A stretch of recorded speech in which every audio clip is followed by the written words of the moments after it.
자, 이제 30번째 시작을 해볼게요. 30번째인데 292쪽 끝장내 99 여기서부터 이제 행정질서벌 과태료 들어갈 차례죠. 자, 주요 개념 정리해서 동그라미 3번 보시면 어떤 행정법성의 의무 위반에 대해 과태료를 부과할 것인지 아니면 행정형벌을 부과할 것인지 여부는 입법자의 재량이다. 그죠? 그렇게 보고 있어요. 그래서 입법자에 무슨 문제가 발생할 우려가 있냐면 국회의원의 마음에 따라 본질적으로 똑같은 행위인데 이거는 과태료, 이거는 행정형벌 이렇게 부과할 우려가 있다는 거죠. 그래서 입법자 의사에 따라 본질적으로 동일한 행위에 대해 제재 불균형 발생 우려가 있다. 이에 우리나라 국회의원들은 어떻게 하고 있냐면 자, 그런 걸 방지하기 위해서 형법의 규정 내용과 유사하게 질서 위반의 규제법의 내용을 규정하고 있어요. 그래서 형법하고 질서 위반의 규제법이 그러니까 형법은 형벌을 규정하는 것이고 그래서 행정형벌을 규정하는 것이고 질서 위반의 규제법은 과태료 부과를 규정하는 것이어가지고 서로 다른 것을 규정하는 것이지만 양자를 가급적 싱크로를 맞춰서 비슷하게 규정하고 있다라는 것이죠. 됐고 그 다음 과태료 부과 절차에서는 행정청이 1차적으로 부과한 다음에 그거에 대한 이의제기가 있는 경우 사건이 법원으로 옮겨가는 경우랑 처음부터 법원이 과태료 재판을 통하여 부과하는 경우가 있다. 이 과태료 재판이라는 표현을 조금 익숙하게 기억해 주세요. 법원이 과태료를 부과하는 단계에서는 질서 위반의 규제법과 그에 의해 준용되는 비송사건 절차법에 적용받는다. 비송사건이 뭔지는 각 주에 써놨는데 뭐 그냥 아는 얘기죠. 됐고 그 다음에 5번 동그라미 5번 행정청이 일차적으로 부과하는 과태료의 경우에는 과태료 부과 처분에 대해 불복하는 자는 어떻게 불복해야 되냐면 그러니까 행정형벌의 경우에는 행정형벌이 아니라 통고처분의 경우에는 불복하려면 그냥 안 내면 됐죠. 근데 이게는 그게 아니라 과태료 부과 통지를 받은 날부터 60일 내 행정청에 서면으로 이의제기를 해야 돼요. 이의제기가 있는 경우 과태료 부과 처분은 효력을 상실하게 되고 그래서 이의제기를 받은 행정청이 이를 14일 내에 관할법원에 통보하면 과태료 재판 절차가 열리게 되는 거죠. 그렇게 열리게 된다. 그래서 과태료 재판은 곧바로 열리기도 하지만 1차적으로 부과하는 경우에는 이의제기를 하고 그래서 이제 사건이 관할법원으로 넘어가면 그때 열리기도 한다. 그렇게 정리하시면 되겠죠. 넘기면 293쪽에 이제 질서위반의 규제법이 있는데 질서위반의 규제법은 그 단행법률로서 존재하는 것이고 일반법으로 존재하는 것이기 때문에 얘에 대해서는 구석구석 물어볼 여지가 있거든요. 그래서 구석구석 물어볼 여지가 있는데 다른 것들은 이제 기출지문어 다 다루는데 기출지문어 좀 안 다룰 만한 것들이 출제가 되긴 됐지만 조금 더 클로즈업 해가지고 눈으로 보아야만 하는 것들이 조금 있는데 이 질서위반의 규제법 2조예요. 자, 2조 이 법을 사용한 용어에 따라서 다음과 같다. 질서위반 행위란 법률상의 의무를 위반하여 다시 질서위반 행위란 법률에서 부과하고 있는 의무를 위반해서 과태료를 부과하는 행위를 말한다 라고 했어요. 그래서 법률에 의해 부과된 의무를 위반해야 되고요. 그 다음에 근데 여기 조례를 포함한다 이렇게 말하죠. 그래서 질서위반인 규제법에서 말하고 있는 법률에는 조례가 포함돼요. 그래서 법률에 의해 부과된 의무나 조례에 의하여 부과된 의무를 위반한 경우에 부과하는 과태료를 갖다 질서 위반 행위라고 하는 거죠. 그런데 자, 다만 다음 각목에 어느 하나 해당하는 경우를 제외한다 이렇게 말하고 있는데 나를 규정하고 있죠. 자, 보시면 대통령령으로 정하는 사업상 또는 소송법상 의무를 위반한 과태료를 부과하는 행위. 그러니까 예를 사법, 민법을 생각하시면 되는데 소송법, 뭐 민사소송법 이런 걸 얘기하면 되는 것인데, 그러니까 경우에 따라 민법상의 규정을 위반해 가지고 부과하는 경우도 있고 과태료를요. 경우에 따라 소송법상의 의무를 위반해서 부과하는 경우가 있어요. 예를 들어서 뭐 소송법상의 의무를 위반해서 부과하는 경우 중에는 뭐가 있는 거냐면 예를 들어서 그 막 민사소송 있죠. 그러니까 민사소송을 진행하는데 서류를 제출한다고 했다 안 제출한다고 하고 막 그런 경우에 그래서 소송 진행을 굉장히 불편하게 만들고 복잡하게 만들고 그런 행위들을 막 소송을 방해하기 위해서 그러한 행위에서 과태료를 부과하곤 하는데 아무튼 그런 경우에 대해서는 뭐래요?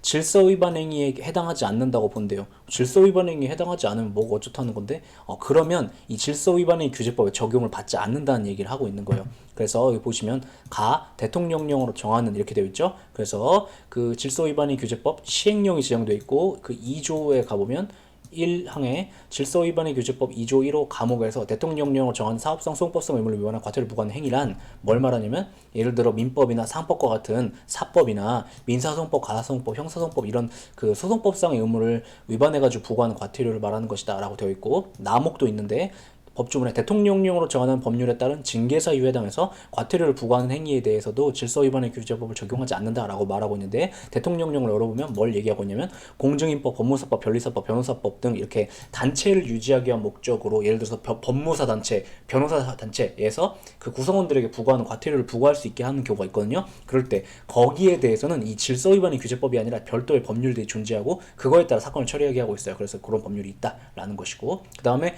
이제 그 아래 민법 뜬금없이 97조가 나오는데 얘는 뭐냐면 예를 들면 그러니까 사법상 의무를 위반한 경우에도 과태료 부과되잖아요. 그중 한 예로 민법이 등장하는 건데 뭐 예를 들면 이렇게 뭐 다음 각호의 경우는 500만 원 이하의 과태료를 처한다. 언제 내면 막 등기를 해태한 때, 등기 늦게 했다. 막 이럴 때 과태료 때리고 하거든요. 그런 경우들이 있다. 눈으로 그냥 예시로서 등장하는 거니까 그냥 보시면 될 것 같고. 그 다음에 질서위반의 규제법 3조가 있는데 얘는 기본 강의 때 한 거고 얘는 좀 지워야겠어요. 그죠? 이런 거 그냥 있긴 있다. 라는 정도 아시면 될 것 같죠. 기본 강의 때 한 거고 기출 지문도 많고 그래서 얘는 그냥 이런 것이 있다. 보시면 알겠죠. 그 다음에 도로교통법 얘네 세 개는요 왜 등장하는 거냐면 위법성 착오의 예시를 보여드리려고 하는 거죠. 다시 얘네 세 개는 왜 등장한다고요? 위법성 착오의 예시. 그 위법성 착오의 예시를 제가 기본 강의 때 무슨 얘기예요? 그 썬팅 자동차 썬팅 투과율이 몇 퍼센트 이하여야 되고 몇 퍼센트 미만이어야 되고 막 이런 게 있는데 과하게 했다. 그런데 이런 게 과태료 부과받는 것인지 몰랐다 하더라도 그런 경우를 뭐라고 불러? 위법성 착오라고 부르고 몰랐다 하더라도 원칙적으로 부과를 받고 모르는데 정당한 사유가 있는 경우는 예외적으로 안 받는다라고 얘기하면서 자동차 썬팅 투과율 이런 거 얘기하죠. 그래서 그런 점은 이런 경우에는 뭐 과태료를 부과한다 이렇게 되어 있는데 이런 경우에 위법성 착오와 관련된 규정이 적용되는 것이다. 그렇게 생각하시면 되죠. 얘도 별로 부적절한가? 그러니까 이렇게 눈으로 한번 보세요. 네, 그 얘기를 하고 있는 거예요. 그래서 예시로 보여드리려고 끌고 온 거다. 됐죠? 자, 넘어가셔서 294쪽 보시면 6번 지원 볼게요. 아까 강의한 거죠. 민법상의 의무를 위반하여 과태료를 부과하는 행위는 질서위반의 규제법상 질서위반에 해당하지 않는다고 봐요. 그래서 뭔 소리야? 그래서 질서위반의 규제법에 적용을 받지 않는다고 보는 거죠. 이렇게 조문이 있다.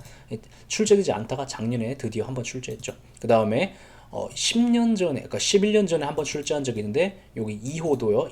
2조 1호 남목도 출제했죠. 질서위반 행위란 법률 여기 조례를 포함하고 법률 의무를 위반하여 과태료를 부과하는 행위를 말하고 이에는 자 대통령령을 정하는 법률에 따른 징계 사유에 해당하여 과태료를 부과하는 행위는 포함되지 않는다라고 해서 요거 있죠. 2호 그러니까 2호가 아니라 죄송해요. 남목 2조 1호 남목 요것도 그 질서위반 행위 포함되지 않는다고 보고 그래서 질서위반의 규제법 적용되지 않는다고 보죠. 이렇게 조문이 있다. 기억해 주시면 되겠죠.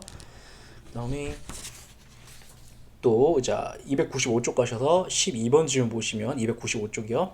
자신의 행위가 위법하지 아니한 것으로 이런 것은 법에 어긋나지 않았다고 착각했어요. 그런데 그 착각에 정당한 이유가 있다면 그때 하나의 과태료를 부과하지 않는다고 했으니까 원칙적으로 과태료를 부과받는 거예요. 그죠? 그거 기억해 주시고 그리고 비교해야 될 거 관련 지문이라고 생각해도 상관없는데 그러니까 형법에도 똑같이 규정이 있어요. 이렇게 그러니까 이것은 과태료 부과에 관련된 위법성 착오에 대한 규정이고 얘는요 형벌 부과와 관련된 위법성 착오 관련된 규정인데 이렇게 똑같이 규정이 있다 기억해 주시고 자 근데 똑같아요. 규정이 똑같기 때문에 똑같아요. 위법성 착오가 있으면 원칙적으로 처벌되고 과태료 부과받는 거예요. 근데 그 착오에 그걸 갖다 오인이라고 불렀고 오인에 정당한 이유가 있으면 처벌되지 않고 과태료 부과받지 않는다. 그렇게 기억을 하시면 되겠죠. 그 다음에 자 16번 질문 가볼까요? 자 16번 질문 과태료는 행정상의 여기요. 과태료 행정상의 질서 유지를 위한 행정질서법에 해당할 뿐이므로 죄형법정주의 규율의 대상이 되지 않는다. 죄형법정주의가 뭐예요? 무엇이 범죄가 되고 무엇을 우리나라에서는 이 국가 시스템에서는 이 나라에서는 무엇을 어떤 행위를 범죄로 취급하고 그 다음에 그런 행위를 했을 때 그럼 도대체 어떻게 처벌받는지에 대해서 사전에 법으로 정해놓은 것을 요구하는 원칙을 죄형법정주의라고 하는데 말 그대로 범죄랑 형벌에 대해서만 적용되니까 과태료는 근데 형벌이 아니죠. 그러니까 여기엔 적용되지 않는다 이렇게 보고 있어요. 그 다음에 됐죠. 그 다음에 자 넘기면 296쪽 가셔서 20번 있는데 요거는 심의라고 표시했는데 그냥 강의 안 할게요. 이거 다 아는 얘기죠. 변경되면 어쩌고 저쩌고 관련 지문 이런 거 다 했고 오선지도 다 했고 됐죠. 그 다음에 강의할 것이 없고요. 297쪽 가셔서 279쪽 가서 24-3번 보세요. 요건 중요해요. 이건 제가 되게 좋아하는 거죠. 왜냐면 제가 찍었는데 나온 거여가지고 이건 계속 제가 강조하는 거예요. 자 297쪽 24-3요. 질서위반의 규제법에 의한 과태료 부과처분에 대한 불복은 자 도로교통법상 통고처분에 대한 불복하고 방법이 다르다고요. 통고처분은 어떻게 불복해요? 그냥 안 내면 통고처분권자가 고발을 하거나 즉결심판 청구를 해가지고 소송이 열리는 거예요. 물론 그 통고처분권자가 안 냈는데 너무 바빠가지고 직결심판 청구나 통고처분을 아예 그 고발을 안 했다. 그럼 땡큐여서 그냥 묻힐 수도 있긴 해요. 근데 어쨌든 이 후속 절차를 밟아야 형사 절차가 열리는 건데 안 내면 그냥 끝이죠. 안 내면 행정청이 알아서 후속 절차를 밟아서 형사소송으로 가는 건데 과태료 부과처분은 어떻게 불복하는 거냐면 이의 신청을 해야 돼요. 이의 제기를 해야 돼요. 안 하면 어떻게 되냐면 강제징수 들어와요. 안 내면 강제징수 들어온다고요. 그러니까 불복 어떻게 한다고 이의 제기라는 방법으로 한다는 점에서 통고처분에 대한 불복과 과태료 부과처분에 대한 불복은 다르다 기억해 주시고 그 다음에 또 27번 가볼까요? 혼자 보면은 뭔 소릴까 하는 것들이 좀 있는데 자, 한 번 나왔죠. 질서위반의 규제법 외면 법원이 과태료 재판을 약식 재판으로 진행하고자 하는 경우 이에 불복할 경우에는 당사자도 불복할 수 있고 검사도 불복할 수 있는데 고지받은 날부터 7일 내에 신청을 할 수 있다라고 되어 있어요. 무슨 말이냐면 과태료 재판이 정식 절차로 열릴 수도 있고 약식 절차로 열릴 수도 있거든요. 근데 약식 절차는 뭔데? 그 뭐냐면 판사가 당사자 안 만나보고 그냥 과태료 그냥 부과 처분 재판을 해버리는 거, 과태료 부과 결정을 해버리는 거, 그걸 갖다가 약식 재판이라고 말하는데 이 약식 재판으로 진행을 법원은 하고 싶어 하겠죠. 귀찮으니까, 그죠? 그때 근데 예를 들어서 당사자도 그냥 승복하는 경우가 있어요. 그럼 약식 절차를 하면 자기도 편하니까 윈윈일 수 있긴 있는데 근데 억울해서 난 싸워보고 싶다. 그럴 때는 약식 재판으로 하는 게 불만일 수 있겠죠. 그래서 그때는 어떻게 하냐? 그때는 당사자와 검사는 약식 재판을 고지를 받은 후 7일 내에 이의 신청을 해가지고 정식 재판 절차가 열리게 할 수도 있다라는 조문이 있다. 그 정도 아시면 될 것 같아요. 그 다음 자 28번에 단타형 지문인데 두 번이나 나왔죠. 과태료 재판은 검사의 명령으로 집행하며 뭔 소리냐면 법원에서 참고로 그 과태료 재판은 결정의 형식으로 재판이 이루어져요. 뭔 소리야? 그러니까 재판에는 판결, 결정, 명령의 형식이 있잖아요. 그 중에 결정의 형식으로 재판이 이루어지는데, 근데 그래서 판사가 과태료 재판을 했는데 그래 너한테 과태료 100만 원 이렇게 재판을 했다고 해봐요. 그러면 100만 원 그래 어쩌라고 나 돈 안 내면 끝이죠 그 사람이. 그러니까 어떻게 하냐면 검사가 이제 강제 집행을 들어가요. 그걸 얘기하는 거예요. 근데 이제 검사가 등장하죠. 검사가 한다.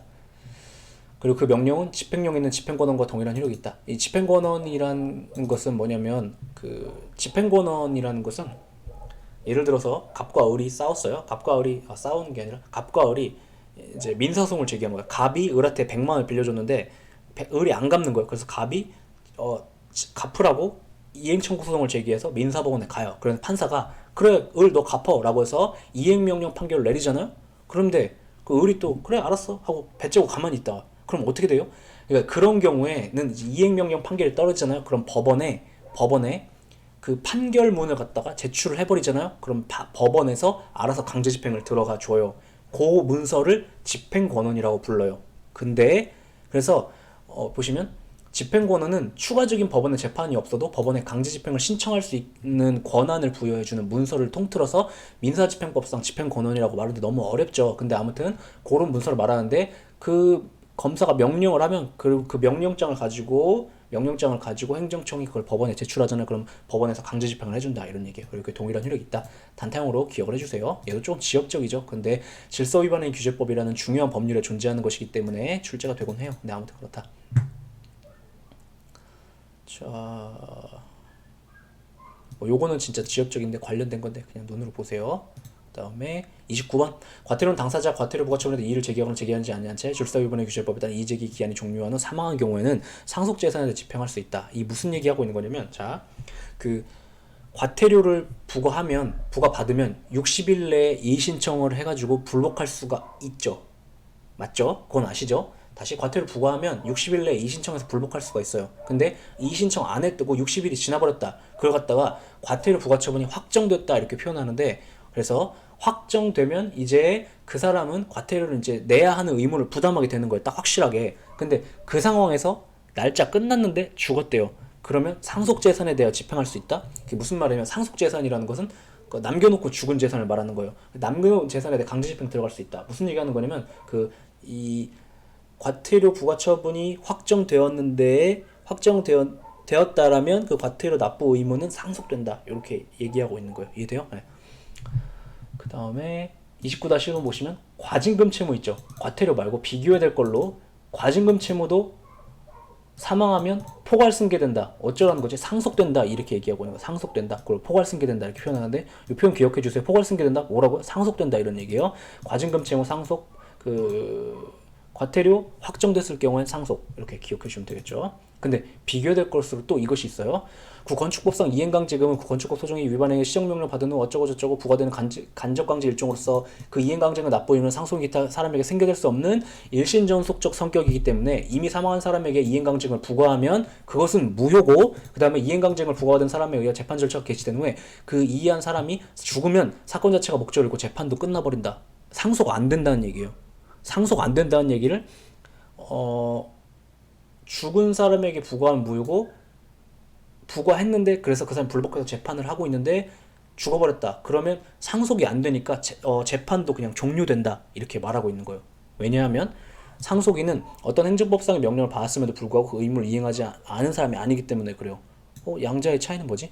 얘네 둘은요, 간접적 실효성 확보 수단이어서 그 존재 목적이 제재를 가하는 데 있어요. 그러나 이행강제금은요, 간접 강제라고 말했지 이건 간접적 실효성 확보 수단이라고 말한 게 아니에요. 얘는 직접적 실효성 확보 수단으로서 행정 강제라고요. 그래서 얘는 본질이 행정 강제이기 때문에 행정부가 원하는 상태를 자발적으로 이행하도록 만드는 데 목적이 있는 제도여서 얘가 죽어버렸대요. 그럼 더 이상 이행강제금은 그 목적을 상실하게 되는 거예요. 그러니까 죽은 분의 마음을 압박하는 용도였는데 죽어버렸다고요. 죽은 사람 어떻게 마음을 압박해요? 그래서 끝나버린다. 그래서 이 점에서 간접적 실효성 확보 수단과 직접적 실효성 확보 수단의 본질적인 차이가 있는 것이니까 이렇게 정리되니까 비교하셔서 기억을 하셔세요. 뭐 과태료 확정되면 상속, 과징금 상속, 그러나 이행강제금은 상속되지 않음. 근데 이렇게 알면 정확하게 제대로 안 것인데, 이렇게 알고 정확하게 제대로 알고 있으면 또 헷갈릴 만한 게 있어요. 그게 뭐냐면 체납처분이에요. 체납처분은 뭐냐면, 체납처분이 뭐냐면 대리직강적 형질과상 공명거 중에 그 실효성 확보 수단 중에 어디냐면 강제징수에 등장하는 거죠. 강제징수는 어떻게 해요? 두 가지 단계로 이루어지는데 독촉과 체납처분 단계로 이루어지고, 체납처분은 뭐 하는 건데 압매청. 그래서 강제징수를 줄여서 독촉과 체납처분 절차로 이루어진다 이렇게 말하는데, 그 체납처분 절차가 압매청을 의미하기 때문에 강제징수는 독압매청이죠. 그런데 자, 강제징수 절차는 직접적 실효성 확보 수단 절차죠. 맞죠? 근데 여기 보니까 체납처분하다가 죽었대요. 그러면 사망하였거나 합병된다. 그럼 계속 진행해야 된대요. 무슨 말이지? 상속된다는 건가? 자, 이것은 자, 해설 보세요. 체납처분도 행정강제 일종이어서 직접적 실효성 확보 수단 일종이지만, 그래서 그 제도가 존재하는 취지가 행정부가 원하는 상태를 실현하게 만드는 데 있는 것이지만, 체납처분의 원인인 금전 납부 의무는 상속이 되는 거란 말이에요. 뭔 소리냐면, 자, 그 체납처분 절차가 상속된다는 얘기가 아니라, 체납처분 절차가 상속된다는 얘기가 아니라 무슨 얘기냐면, 자, 체납처분 언제 진행해요? 돈을 낼 게 있는데 안 냈을 때 하는 거죠. 근데 돈을 내야 될 의무는 원래 상속되는 거예요. 돈을 내야 되는 의무는 상속되는 거예요. 예를 들어서 제가 100만 원을 저희 아버지가 100만 원을 친구한테 빌렸어요. 근데 저희 아버지가 돌아가셨어요. 그럼 이 사람 받을 길이 없다고 해봐요. 그럼 억울하겠죠. 그러니까 그런 일이 생기기 때문에 상속되게 한다고, 금전 납부 의무는. 근데 그래서 예를 들어서 저희 뭐 아버지가 금전을 내야 될 의무가 있는데 돌아가셨다. 그럼 그 의무를 제가 상속하는 거예요. 그러니까 의무를 상속하니까 여전히 그 의무를 강제징수 집행을 저한테 할 수가 있는 거예요. 그래서 체납처분 진행한다 이렇게 기억하시면 되는 거죠. 그래서 이렇게 규정을 두고 있다. 비교하셔서 기억을 해주셔야죠.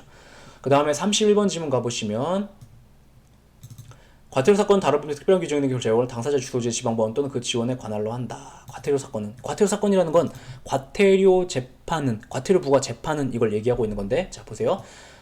여기 보시면, 자, 여기가 중요한 건데, 항고소송을 생각해보세요. 항고소송의 수송 요건 중 하나로 재판 관할이 있죠. 재판 관할이 있는 법원에 수송을 제기했을걸. 관할은 어떤 법원이 관할을 가져요? 항고소송의 경우 피고 주소지죠. 피고 주소지. 맞죠? 피고 주소지. 근데 여기 보면 과태료 사건 얘기가 나오는데, 자, 과태료 사건이라는 것은 이런 얘기죠. 과태료 사건이라는 것은 1차적으로 법원이 과태료를 부과하는 경우도 있겠지만, 그게 보통은 이제 행정청이 과태료를 부과하고 부과받으니까 난 억울해 라고 해서 이의신청을 해가지고 사건이 법원으로 옮겨가서 재판이 열렸을 때요. 그때 어떤 법원이 그 사건을 담당하니? 당사자의 주소지래요. 그러니까 과태료 부과한 행정청이 아니라.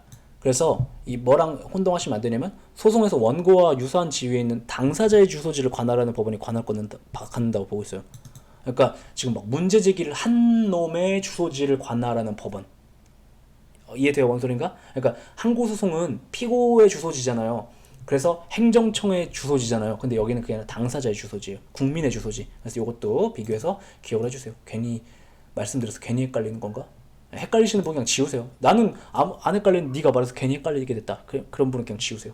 아무튼 이렇게 기억하셔야죠. 그러니까 행정청이 아니라 국민의 주소지를 관할하는 법원. 뭐와 달리? 항고소송과 달리. 그다음에 32번 질문이요. 얘가 나올 때가 됐는데 안 나오고 있어요. 근데 저는 이 중요한 질문이라고 봐요.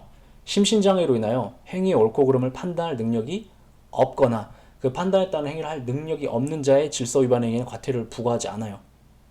그러니까 맛이 가가지고 뭐가 옳고 그른지, 그러니까 보통 막 마약하거나 술 먹거나 그랬을 때요. 그래요. 예를 들어서 음식물 쓰레기를, 극단적인 상황이지만 그 음식물 쓰레기를 그냥 쓰레기 봉투에 담아서 버리면 과태료 부과처분을 받거든요. 근데 제가 막 술을 완전 먹고서 그냥 담아서 버린 거예요. 그러면 뭐래요? 그럼 판단 능력이 없고, 혹은 판단 능력이 있다 하더라도 그 행위를 할 능력이 없다. 뭐 극단적인 경우겠지만 아무튼 그렇다면 과태료 부과하지 않아, 면제돼요.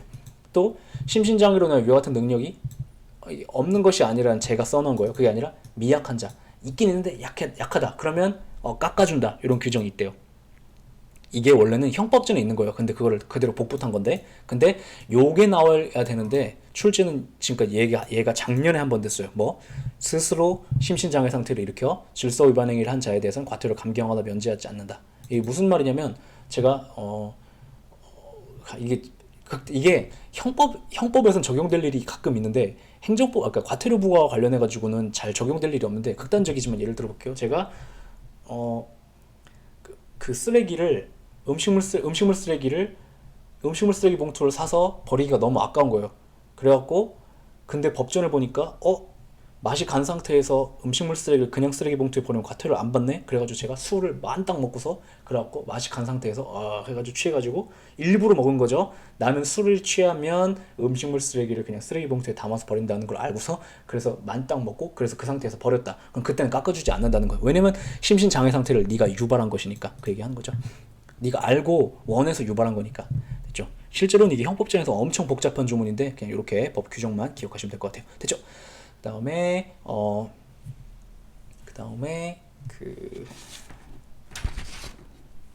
그다음에 35번 질문요. 297쪽에 아닌데 290 지금 8쪽이죠. 298쪽에 35번 질문 볼게요. 행정청은 질서 위반 행위가 발생하였다는 합리적인 의심이 있어 그에 대한 조사가 필요하다고 인정하는 경우에는 당사자나 참고인의 출석 요구 및 의견의 진술의 청취 등 질서 위반의 규제법이 정하고 있는 그 법정조사권, 이게 되게 행정조사처럼 이런 것을 할 수 있는 권한이 있대요. 그러니까 과태료를 부과할 만한 상황인지 아닌지 의심이 되는 사건이 벌어졌다는 걸 그랬다.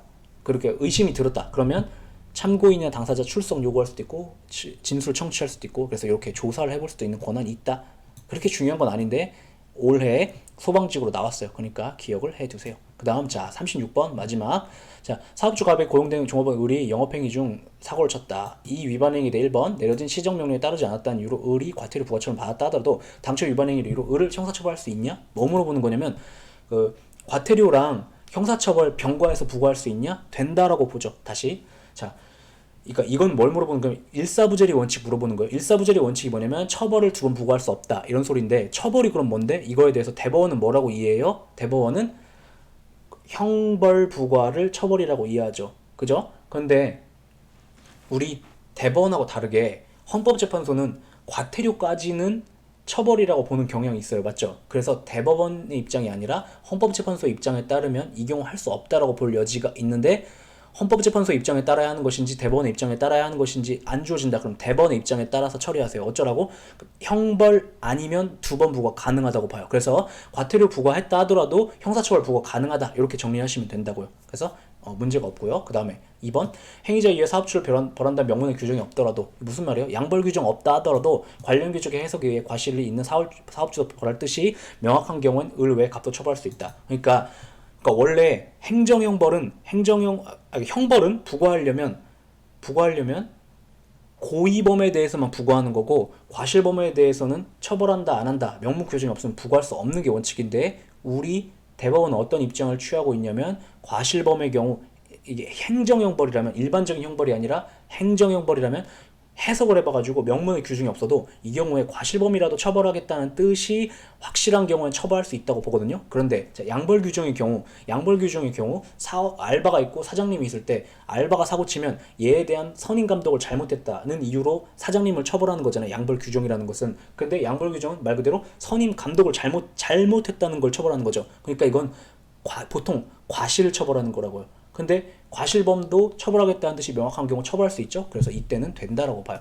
기억해 주시고. 그다음 3번 가배 처벌을 규정한 양벌 규정이 있는 경우 의리 처벌을 받지 않는다고 하더라도 간만 처벌될 수 있다. 무슨 말이냐면 양벌 규정의 경우 사장님이 처벌되기 위해서는 알바가 반드시 처벌돼야 되니 그렇지 않다는 거죠. 예를 들어서 알바가 13세일 수도 있단 말이에요. 그런 경우 알바는 처벌되지 않지만 사장님은 처벌될 수 있죠. 그래서 그러니까 알바의 행위로 인하여 사장님이 처벌되는 것은 맞지만 알바가 처벌되어야만 사장님이 처벌되는 건 아니에요. 왜냐면 사장님이 처벌되는 건 사장님의 독자적인 잘못으로 인하여 처벌되는 거니까 뭐 선임 감독을 잘못하셨네요. 요걸 이유로 처벌되는 거니까 얘가 알바가 처벌되지 않았다 하더라도 사장님은 처벌될 수 있다라는 거죠. 그다음에 자 4번 이 위법성 착오와 관련된 건데 위법하지 않은 것을 오인하였다 하더라도 그 오인에 정당한 이유가 있는 것이 아닌 한 을에 대해 과태료 부과할 수 있다. 이렇게 말하고 있죠. 과태료 관련해서 정당한 이유가 있으면 과태료 부과할 수 없죠. 그러나 그게 아니면 부과할 수 있다. 이게 원칙이다. 그렇게 기억하시면 되겠죠. 자 이제 행정벌을 끝을 냈고요. 이제 직접적 실효성 확보수단 행정 강제라고도 부르는 거 요걸 들어가 볼게요. 자 먼저 개설 서론적인 얘기다 이런 얘기죠. 서론적인 얘기인데 자 강의 300조까지만 해볼까요? 300조까지만. 자 보시면 주요 개념 정리 1번. 사실 제가 300조까지만 한 이유는 뭐냐면 지금 타이머를 안 맞춰놔가지고 시간을 정확히 잘 몰라요. 자 주요 개념 정리 보시면 행정강제 1번. 행정강제는 행정 목적 실현을 위하여 확보하기 위해 사람이나 신체 재산의 실력을 감아서 행정체가 스스로 그러니까 몸소 스스로 직접 이런 표현 쓰는데 이게 무슨 말이냐면 타력구제가 아니다 이 소리예요. 법원의 힘을 빌리지 않는다는데 포인트가 있는 표현이 여기 직접이에요. 여기 직접이라는 글자는 법원의 힘을 빌리지 않는다. 스스로 몸소 이런 뜻이에요. 행정상 필요한 상태를 실현하는 권력적 행정기구를 말한다. 다른 말로 직접적 실효성 확보 수단이라고도 한다. 그 다음 행정강제는 의무 불이행을 전제로 하는지 여부에 따라 의무 불이행을 전제로 하는 강제 집행과 전제로 하지 않는 즉시 강제로 구분된다. 그렇죠?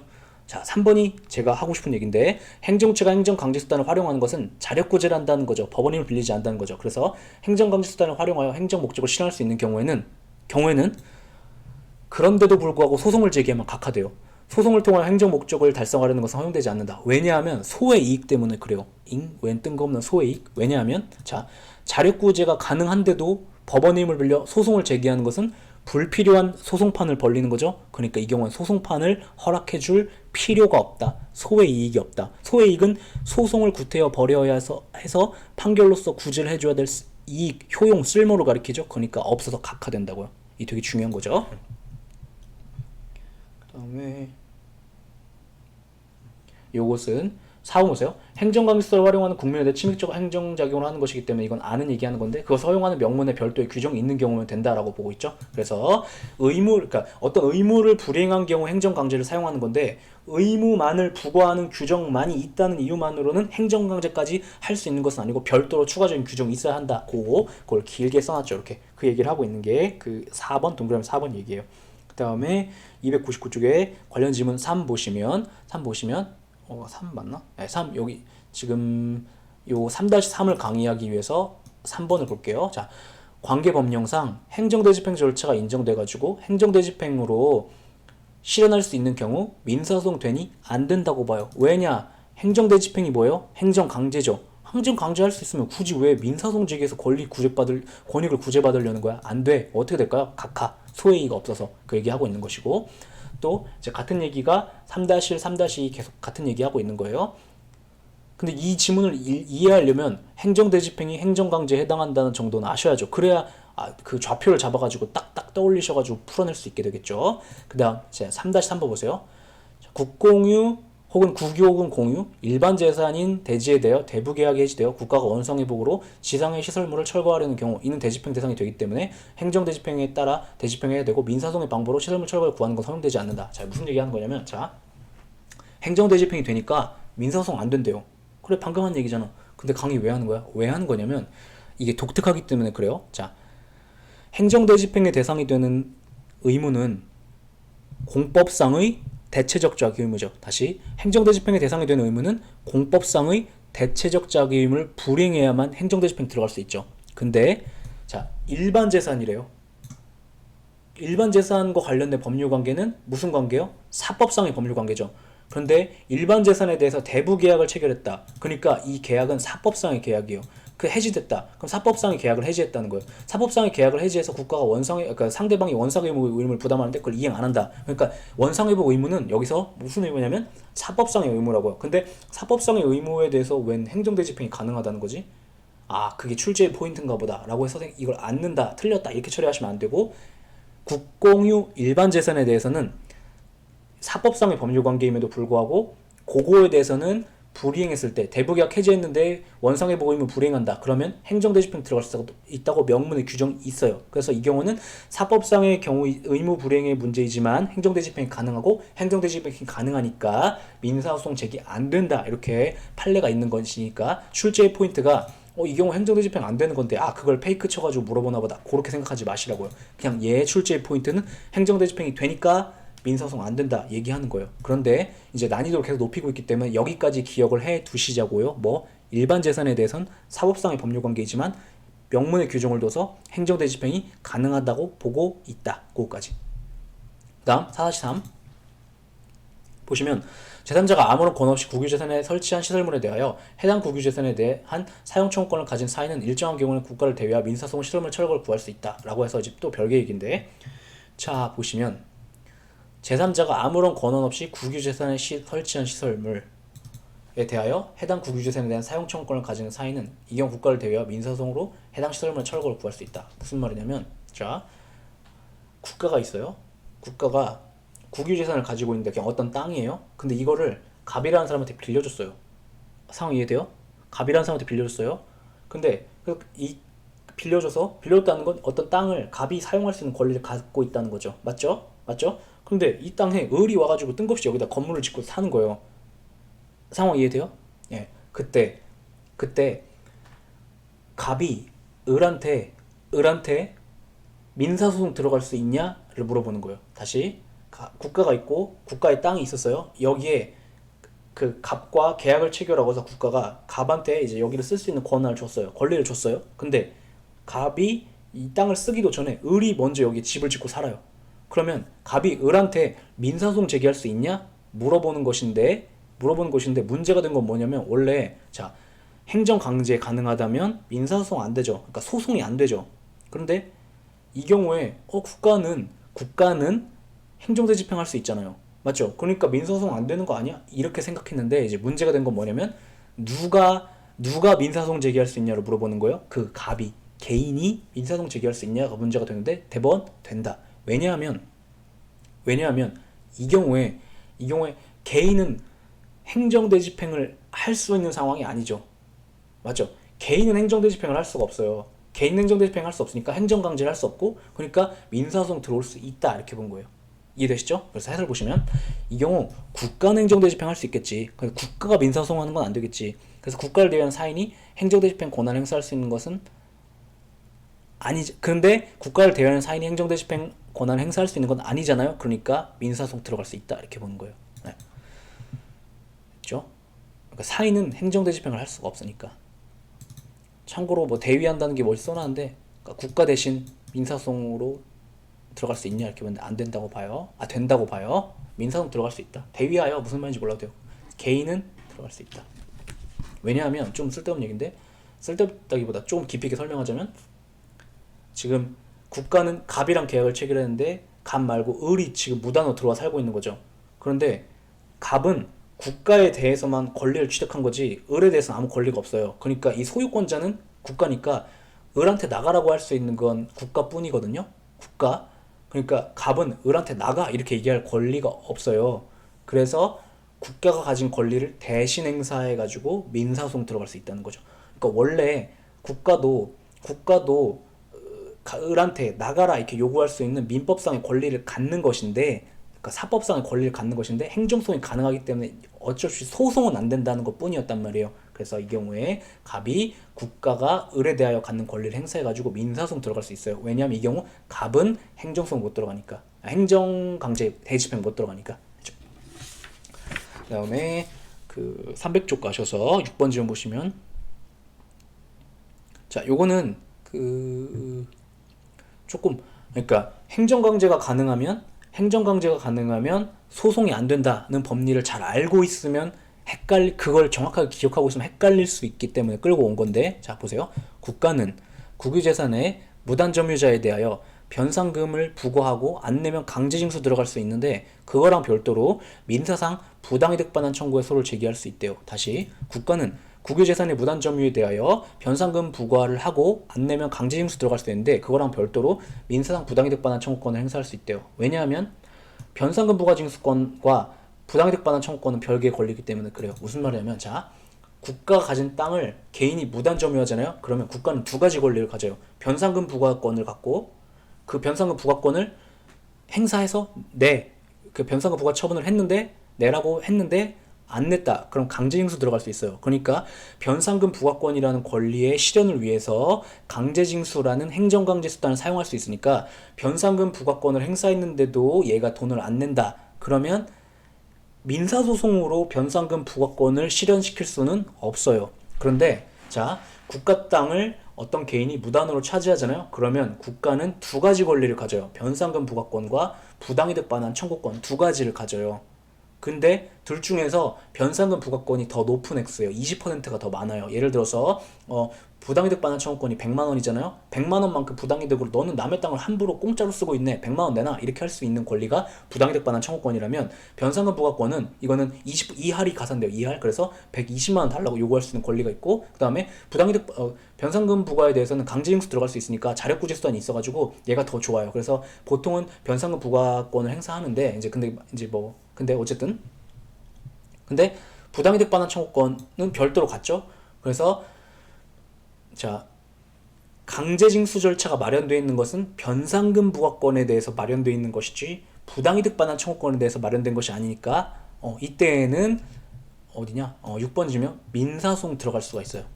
근데 이 민사소송으로 그때 실현하려고 하는 권리는 부당이득 반환 청구권이죠. 그래서 그렇다, 부당이득 반환 청구의 소다, 이렇게 말하고 있는 거죠. 별개이기 때문에 가능하다 기억하시면 되죠. 그 다음 6-1, 6-2는 관련된 지문인데, 자, 그냥 논리적인 얘기는 이런 거예요. 결론적으로 다 하고, 그 근간에 깔려 있는 건, 국가의 땅을 개인이 차지했다. 그러면 개인이 무단으로 썼다. 그러면 국가는 개인에 대해서 변상금 부과권과 부당이득 반환 청구권 두 개를 갖는데, 양자는 별개의 권리로 취급된다. 그걸 전제로 6-1, 6-2 법리가 등장하는 건데, 6-1 볼게요. 국유재산의 무단점유자에 대한 변상금 부과 징수과 민사금 어쩌고저쩌고, 이것은 자, 동일한 금액 내에서 경합하여 병존하게 되고, 이따가 설명할게요. 민사상 부당이득 청구권이 만족을 얻어 소멸하면 그 범위 내에서 변상금 부과 징수권도 소멸하는 관계에 있다. 그러니까 양자는 별개의 관계인데 조금 소멸과 관련해서는 독특한 관계에 있다고 보고 있어요. 무슨 말이냐면, 예를 들어서 제가 국가인데 갑이라는 사람이 제 땅을 무단으로 썼어요. 그러면 저는 변상금 부과권 120만 원 갖고 부당이득 반환 청구권 100만 원을 갖죠. 근데 얘가 잘못했어요 하면서 저한테 100만 원을 낸 거예요. 이 사람이 그래, 100만 원을 냈다고 쳐봐요.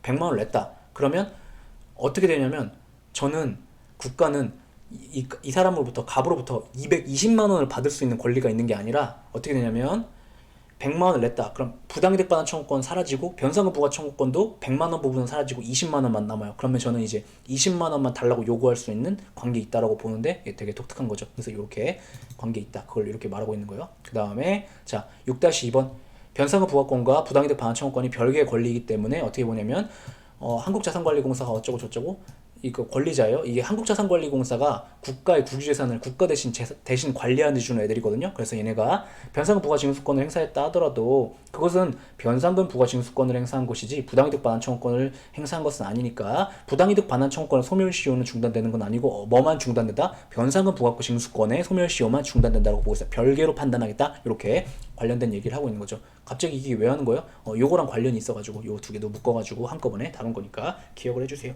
얘네들이 원래는 이제 강론의 범인데 충분히 들어올 만한 상황이에요. 기억을 해주세요. 네. 됐죠?